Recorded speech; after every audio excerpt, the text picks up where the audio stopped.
Hello students, कैसे हैं आप। आइए हम डिस्कस करते हैं rules of debit and credit. किस आइटम को डेबिट किया जाएगा किसी अकाउंट में, किसको क्रेडिट किया जाएगा। यानी कि डेबिट और क्रेडिट करने के लिए हमारे पास दो पद्धतियां हैं, दो सिस्टम हैं। एक है अमेरिकन सिस्टम और दूसरा है इंग्लिश सिस्टम। अमेरिकन सिस्टम को मॉडर्न अप्रोच भी कहते हैं और इंग्लिश सिस्टम को ट्रेडिशनल अप्रोच और इसको डबल एंट्री सिस्टम भी हम कहते हैं।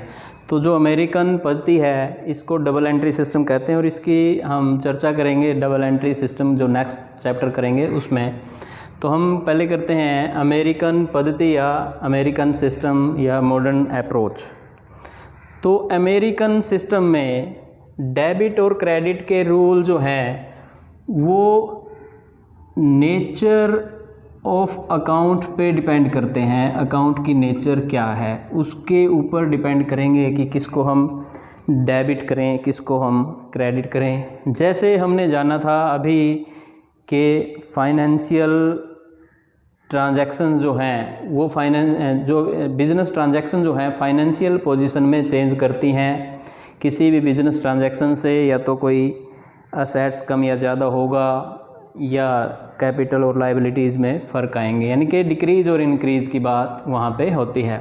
तो यहाँ भी हम नेचर ऑफ अकाउंट्स के अनुसार डिक्रीज़ और इंक्रीज़ की बात करेंगे अमेरिकन सिस्टम में डेबिट और क्रेडिट करने के लिए।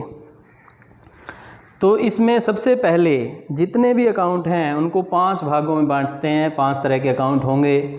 सबसे पहला अकाउंट होगा असेट्स अकाउंट, संपत्ति खाते, फिर liabilities account, capital account, revenue या इनकम अकाउंट और लॉसेज और एक्सपेंसेस अकाउंट। और सबके अपने अपने नियम होंगे। यहाँ पे कमी और वृद्धि की बात की जाएगी, डिक्रीज़ या इंक्रीज़ की बात की जाएगी। अगर हम बात करें असेट्स अकाउंट की तो असेट अकाउंट में डेबिट जो है, अगर असेट में इंक्रीज़ है तो उसको हम डेबिट करते हैं, डेबिट में लिखते हैं, और अगर डिक्रीज़ है तो उसको क्रेडिट साइड में लिख दिया जाता है। जैसे मान लो मशीनरी परचेज्ड, मशीन परचेज़ की है तो परचेज़ करने का मतलब मशीन बढ़ गई। तो जब मशीन को परचेज़ करेंगे क्योंकि इंक्रीज़ है तो जो मशीन परचेज़ की गई है वो उसको हम यहाँ पे लिख देंगे। अगर सेल ऑफ मशीनरी है तो मशीन सोल्ड तो उसको यहाँ पे लिख देंगे, क्रेडिट में लिख देंगे, क्योंकि सेल करने से मशीन घट जाएगी बिजनेस से, वो कम हो गई है। फिर अगर हम लायबिलिटीज़ की बात करें, लायबिलिटीज़ अकाउंट में अगर इंक्रीज़ होता है तो उसको क्रेडिट करेंगे। यहाँ पे इंक्रीज़ को हम क्रेडिट करेंगे और डिक्रीज़ को डेबिट करेंगे। असेट से बिल्कुल उल्टा। वैसे भी अगर आप देखें तो असेट्स की जो नेचर है वो लायबिलिटीज़ के अपोजिट होती है। तो अगर लायबिलिटीज़ में इंक्रीज़ है, मान लेते हैं क्रेडिटर्स थे हमारे पास 50,000 के और उसमें से क्रेडिटर्स जो हैं 20,000 के क्रेडिटर्स की पेमेंट कर दी गई। अब ये क्या हुआ, क्रेडिटर्स हमारे घट गए हैं तो लायबिलिटी क्या हुई है, डिक्रीज़ हुई हैं। तो ये 20,000 यहाँ पे डिक्रीज़ इन लायबिलिटीज़, तो इसका मतलब यहाँ पे हम इसको लिख देंगे पेमेंट टू क्रेडिटर्स यानी कि डेबिट में।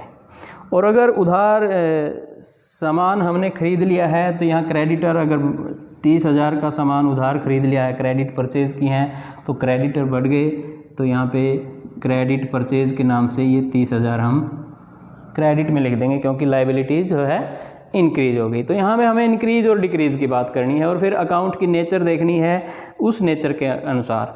अब तक हमने देखा कि अगर इंक्रीज़ होता है डेबिट में तो उसको असेट में इंक्रीज़ होता तो डेबिट साइड में लिखेंगे, असेट में डिक्रीज़ होता तो क्रेडिट साइड में लिखेंगे।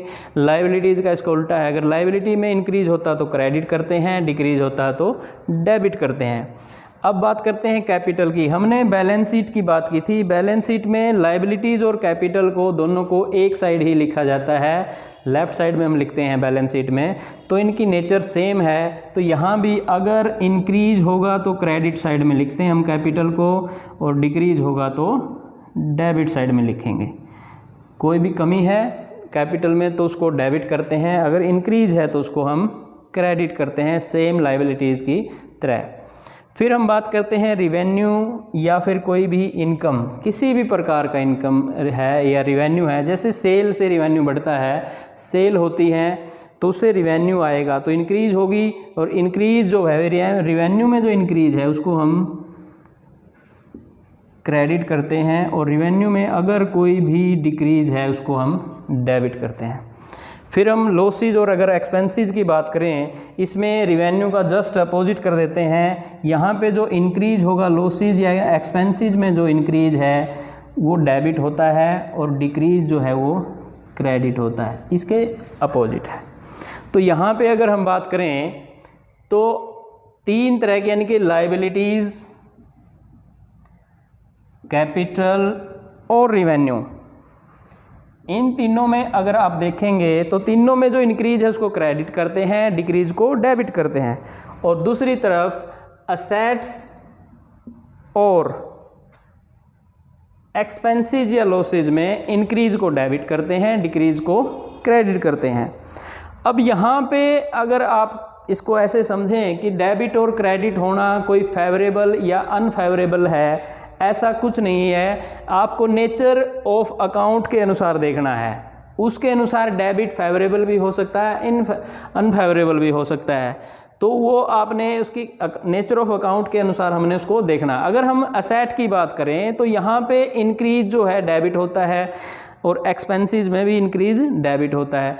अगर लायबिलिटी, कैपिटल और रिवेन्यू या इनकम की अगर हम बात करते हैं तो यहाँ पे इंक्रीज क्रेडिट होता है, डिक्रीज को हम डेबिट करते हैं।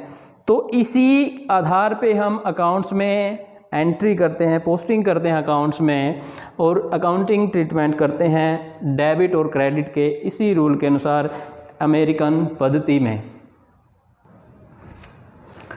आइए अब हम इनको एग्जाम्पल के हेल्प से समझते हैं। यहाँ पे हम 2 एग्जाम्पल लेंगे। सबसे पहला है फर्नीचर, जिसमें हमें फर्नीचर अकाउंट बनाना है, दूसरे में कैपिटल अकाउंट बनाएंगे। तो पहले इसमें एंट्रीज़ के अनुसार इसको समझते हैं और हम करते हैं। सबसे पहले है फर्नीचर परचेज फॉर ₹20,000। क्या आप बताएंगे कि जब फर्नीचर ख़रीदेंगे तो बिज़नेस में फ़र्नीचर आएगा तो उससे फ़र्नीचर बढ़ेगा या घटेगा? यस, ये फर्नीचर बढ़ेगा, तो ये इंक्रीज़ है। और हमने क्योंकि फ़र्नीचर एक असेट है तो हमने कहा था कि इंक्रीज जो हैं वो डेबिट साइड में लिखेंगे असेट के केस में, और डिक्रीज जो हैं वो क्रेडिट साइड में हमें लिखने हैं। तो सबसे पहले 20,000 का परचेज़ किया है तो यहाँ पे टू कैश और फर्नीचर परचेज्ड 20,000 से यहाँ पे हम इसको लिख देंगे।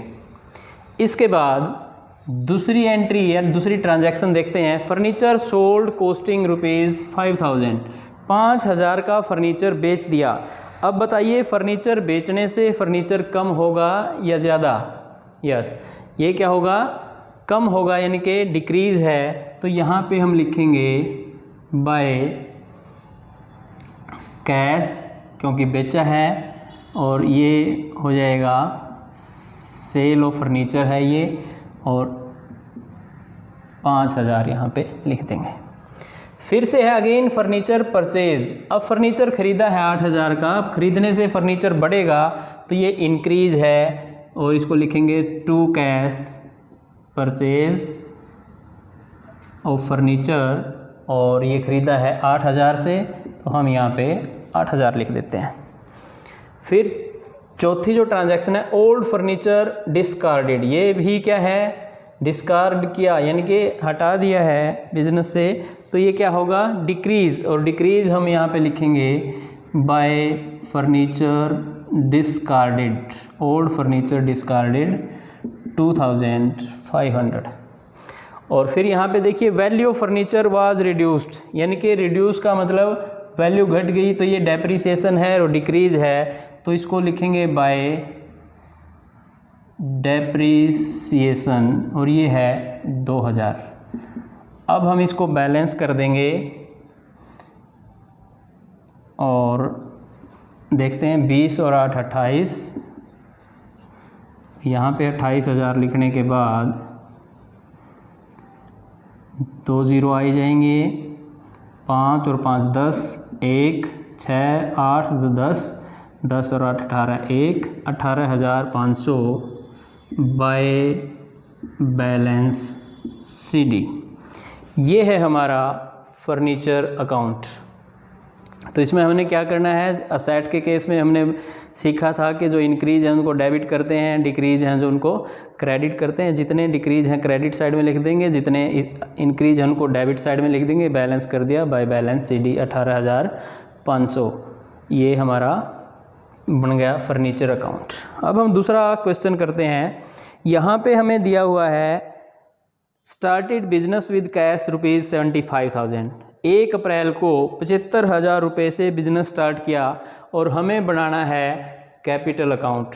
कैपिटल अकाउंट के केस में हमने जाना था कि जो इंक्रीज हैं, इंक्रीज को क्रेडिट करते हैं और डिक्रीज को डेबिट साइड में हम रिकॉर्ड करते हैं। तो अब ये क्या है, बिजनेस शुरू किया 75,000 रुपये से, तो कैपिटल जो है बिजनेस का मालिक जो पैसा लेके आता है बिजनेस के अंदर, वो पूंजी या कैपिटल है, उससे अब ये क्या है, इंक्रीज है। तो यहाँ पे क्या इंक्रीज को हमने लिखना क्रेडिट में, तो ये डेट यहाँ पे 2015 अप्रैल 1, क्योंकि यहाँ डेट दी हुई है तो इस तरह से हम डेट, पर्टिकुलर्स और अमाउंट के कॉलम बनाएंगे और यहाँ पे लिखेंगे बाय कैश बिजनेस स्टार्टेड। 75,000 से हम इसको लिख देंगे। दूसरी जो है withdrew from business for personal use. Personal use के लिए पैसा बिजनेस से निकाल लिया 10,000 रुपये। जब कोई पर्सनल यूज़ के लिए पैसा निकालता है तो हमने इसको जाना था, जब हमने अकाउंटिंग टर्म्स की थी उसको हम बोलते हैं ड्राइंग, और ड्राइंग से जो है कैपिटल डिक्रीज होती है और इसकी डेट है जून 17, तो इसको लिखेंगे टू कैश ड्राइंग और अमाउंट है 10,000 रुपये। तो ये होगी हमारी सेकंड ट्रांजैक्शन। उसके बाद है जुलाई 31 को लाइफ इंश्योरेंस प्रीमियम पेड 13,000।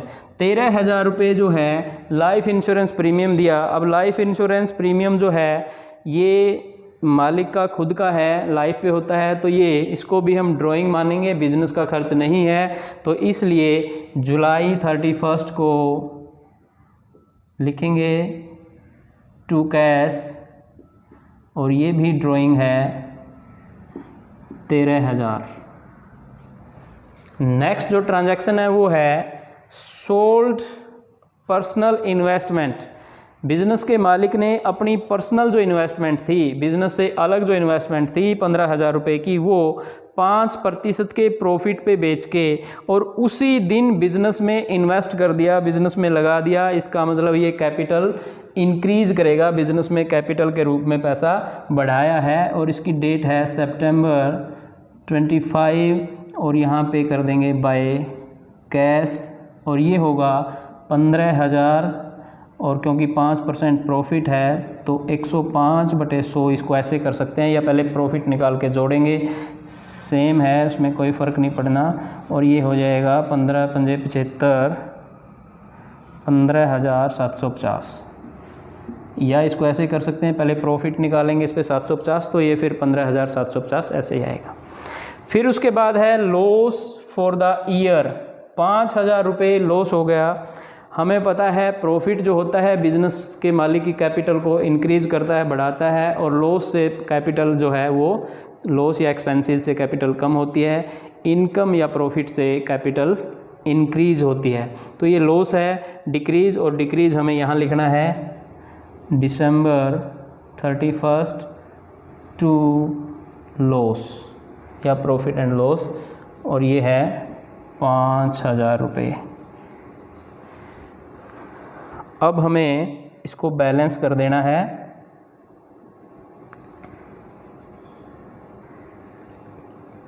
पचहत्तर 80 90,750, 90,750 यहाँ लिखेंगे और इसको 3 जीरो हैं तो ये 0 0 0 0 0 5 और ये 0 7, उसके बाद 3 और 5 8 और 2 10 1, 2 और 1 3, 3 और 6 9। फिर से देखिए 0 0 0 5, 0 0 0 7 और 7, 3 और 5 8 और 2 10 1, 2 3 3 और 6 9, 62,750 टू बैलेंस CD। और साल के आखिरी में या इस डेट पे जो है हमारी कैपिटल का जो बैलेंस है वो 62,750 है। ये है हमारा कैपिटल अकाउंट और हमने पहले बनाया था फर्नीचर अकाउंट। तो इस तरह से हमने जाना rules of debit and credit American पद्धति के अनुसार। तो इसमें हम नेचर ऑफ अकाउंट के अनुसार हम डेबिट और क्रेडिट करते हैं, इंक्रीज और डिक्रीज़ निकालते हैं, उसी के आधार पर हम डेबिट क्रेडिट करते हैं। और इसको हम अकाउंट्स को 5 भागों में बांटते हैं, असेट्स अकाउंट, लायबिलिटीज़ अकाउंट, उसके बाद कैपिटल अकाउंट और फिर रिवेन्यू या इनकम अकाउंट और एक्सपेंसेस या लॉस अकाउंट। तो जो हमारे असेट्स और लॉस के जो अकाउंट हैं उसमें हम इंक्रीज़ को डेबिट करते हैं और डिक्रीज़ को क्रेडिट करते हैं। उसके बाद 3 अकाउंट जो हैं लायबिलिटीज़, कैपिटल और रिवेन्यू, वहाँ पे इंक्रीज़ को क्रेडिट करते हैं और डिक्रीज़ को डेबिट करते हैं। और फिर जब हम इन अकाउंट में पोस्टिंग की जब बात आएगी तो जैसे हमने दोनों एग्जांपल से फर्नीचर अकाउंट और कैपिटल अकाउंट से बनाए हैं, इंक्रीज़ और डिक्रीज़ के अनुसार जो अकाउंट के नेचर के अनुसार बनता है तो उसके अनुसार इसकी पोस्टिंग कर देते हैं और इस तरह से हम अकाउंट बनाते हैं।